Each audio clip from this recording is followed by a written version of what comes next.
যি ফৰেষ্ট অঞ্চলত দশকৰ পৰা দশক ধৰি আমাৰ ট্ৰাইবেল লোকসকল বসবাস কৰি আছিলে তেখেতসকলে ভূমিৰ অধিকাৰ পোৱা নাছিলে আমাৰ চৰকাৰ অহাৰ পিছত প্ৰায় ৩২,০০০ পৰিয়ালক এই ভূমিৰ অধিকাৰ প্ৰদান কৰা হৈ গ'ল ইতিমধ্যে আপোনালোকে দেখিছে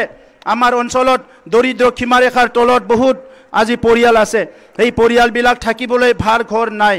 আমাৰ চৰকাৰ অহাৰ আগত আমি প্ৰতিশ্ৰুতি দিছিলোঁ যেতিয়া আমাৰ চৰকাৰ আহিব আমি কমসে কম 1 লাখ যি প্ৰধানমন্ত্ৰী আৱাস যোজনা আছে ইয়াৰ ঘৰ নিৰ্মাণ কৰা হ'ব মই আপোনালোকক ক'বলৈ পাই আনন্দিত হৈছোঁ আমাৰ চৰকাৰ 5 বছৰ কমপ্লিট নহওঁতে ইতিমধ্যে 2,19,000 প্ৰধানমন্ত্ৰী আৱাস যোজনাৰ আমি আজি ঘৰ নিৰ্মাণ কৰিবলৈ সক্ষম হৈছোঁ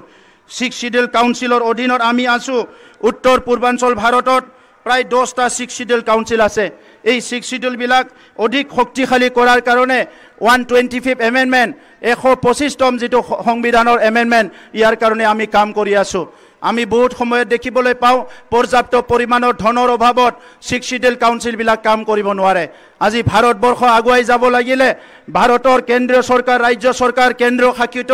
আৰু ইয়াৰ লগতে এই 6 শিডিউল কাউন্সিল অটোনমাস কাউন্সিল আৰু যি গ্ৰাছৰুট ডেমক্ৰেসি আৰু গ্ৰাছৰুট ইনষ্টিটিউচনবিলাক শক্তিশালী হ'ব লাগিব এই কথা লক্ষ্য ৰাখি বিটিআৰৰ বৰ্তমান চৰকাৰত থকা আমাৰ নেতৃত্বই আমাৰ সকলো লোক লাগি এই 6 শিডিউল কাউন্সিলটো শক্তিশালী কৰাৰ কাৰণে আমি ভাৰত চৰকাৰক অসম চৰকাৰক আহ্বান কৰিছোঁ যে এই 6 শিডিউল কাউন্সিলটো 125th এমেণ্ডমেণ্ট আনি পেলাই অধিক শক্তিশালী কৰিব লাগে ইয়াত কিছুমান ফাইনেন্সিয়েল সাপোৰ্ট দিব লাগে ইয়াত কিছুমান আৰু সংবিধানিক কিছুমান এড্ৰেছ কৰিব লগা আছে এই ৰিড্ৰেছ কৰিব লাগে এইখিনি কৰিবৰ কাৰণে আমি চৰকাৰক মানে আহ্বান কৰিছোঁ আৰু এই আহ্বান ৰাখি ভাৰতৰ গৃহমন্ত্ৰী ডাঙৰীয়াই ইতিমধ্যে কৈছে যে ইয়াত এটা কমিটি গঠন কৰি এই 6 শিডিউলবিলাকক শক্তিশালী কৰাৰ কাৰণে কাম কৰা হ'ব শ্ৰদ্ধাৰ ৰাইজ শিক্ষা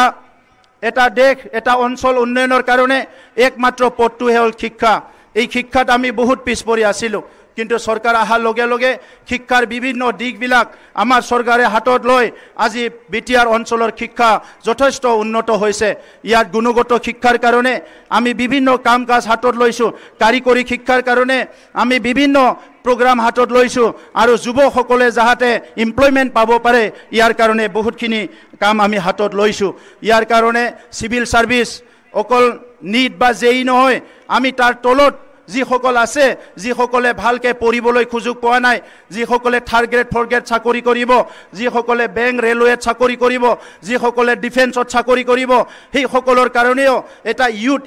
এম্পাৱাৰমেণ্ট মিছন বিটিআৰ চৰকাৰে আগবঢ়াইছে আৰু ইতিমধ্যে 10টা সাব ডিভিজনত 5খনকে 50খন কলেজত আমি ইউথ এম্পাৱাৰমেণ্ট প্ৰগ্ৰাম ইতিমধ্যে আমি কৰিবলৈ আগবাঢ়ি আছোঁ শ্ৰদ্ধাৰ ৰাইজ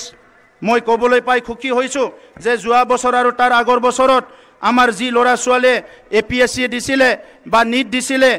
বা JEE দিছিলে সেই সকলে বহুত সফলতা আনিবলৈ সক্ষম হৈছে সেই কাৰণে আমাৰ যি বিটিআৰ অঞ্চলৰ ৰাইজৰ সপোন আমাৰ অঞ্চলতো মানৱ সম্পদ গঢ়িব লাগে ইয়াত বিটিআৰ চৰকাৰে এক খোজ আগুৱাই যাব পাৰিছোঁ বুলি মই আজি বিশ্বাস কৰিছোঁ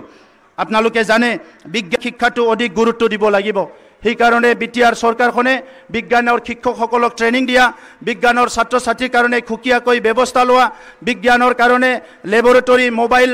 ভেন গাঁৱে গাঁৱে স্কুলে পঠোৱা এই কামবিলাক আমি হাতত লৈছোঁ আৰু ইতিমধ্যে প্ৰায় 30,000 ছাত্ৰ ছাত্ৰীক বিজ্ঞানৰ কাৰণে স্পেচিয়েলি ট্ৰেনিং দিয়া হৈছে যাতে আজি যি ভাৰতবৰ্ষ প্ৰধানমন্ত্ৰী ডাঙৰীয়াই এটা বিকশিত ভাৰত বিকশিত ভাৰতৰ সপোন দেখিছে বিশ্বগুৰুৰ সপোন দেখিছে ইয়াত যাতে বড়োলেণ্ড অঞ্চল পিছ পৰি নাথাকে ৰাস্তা ঘাট নিৰ্মাণৰ কাৰণে আমাৰ বহুত সমস্যা আছিলে তথাপিতো আমাৰ চৰকাৰ অহাৰ পিছত আমি প্ৰায় 1500 কিলোমিটাৰ ৰাস্তা নিৰ্মাণ কৰিবলৈ সক্ষম হৈছোঁ আৰু এতিয়া বিটিআৰৰ যিটো মূল গেট য'ত কাৰিগাঁৱৰ পৰা আমাৰ হেডকোৱাৰ্টাৰলৈ আহে তাত এটা থিমেটিক গেট নিৰ্মাণ কৰাৰ কাম আমাৰ চলি আছে EMMCL এৰ কোৱাৰ্টাৰ নাছিলে 17 বছৰ আগৰ চৰকাৰৰ সময়ত বৰ্তমান আমি EMMCL সকলে যাতে ভাল নিজৰ কোৱাৰ্টাৰত থাকি বিটিআৰ অঞ্চলৰ ৰাইজৰ উন্নয়নৰ কাম কৰিব পাৰে এই কাৰণে আমি বিটিআৰত EMMCL এৰ G+5 কোৱাৰ্টাৰ নিৰ্মাণ কৰি উলালো আৰু 1.5 মাহৰ ভিতৰতে এই কোৱাৰ্টাৰত আমাৰ EMMC সকল থাকিবলৈ পাৰিব